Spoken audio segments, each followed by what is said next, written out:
You are to reign in life, that you are blessed and you cannot be cursed, that whatever you touch will prosper and succeed. Don't pray to get by, to endure. Dare to ask big. Ask for what God promised you.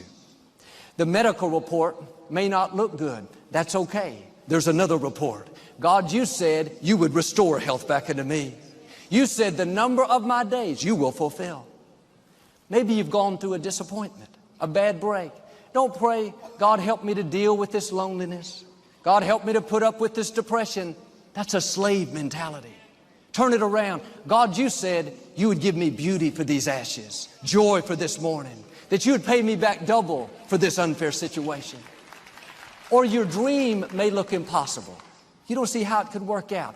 God, you said your blessings would chase me down, that I'm surrounded by favor, that goodness and mercy are following me, that you would give me the desires of my heart. Take the limits off of God and ask big, not from a slave mentality, not a limited mindset.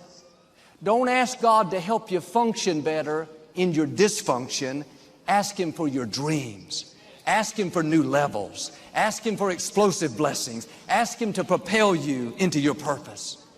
This is what a lady I know did. She has 4 small grandchildren that she ended up having to raise. She wasn't planning on it. Something happened with her daughter. And at first, she was a little discouraged, not knowing how it was going to work out. 3 of these children were in private school. It was very expensive, and this grandmother didn't have the extra funds. She could have prayed from a slave mentality. God, it's not fair. I'll never be able to really provide for my grandchildren. Just help us to survive. Instead, she had this boldness to ask big.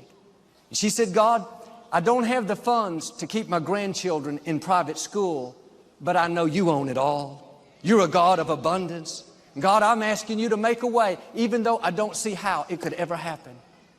She owed a small amount for them to finish that first year. She went up to the school to pay, and the secretary called up her records on the computer and said, no, you don't owe anything. Everything's all paid up. And she said, that couldn't be. I have the notice right here.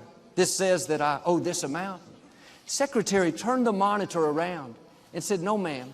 It says right here, all 3 of these children's tuitions have been paid not only for the rest of this year, but all the way through the 8th grade. An anonymous donor stepped up, prepaid it for years to come.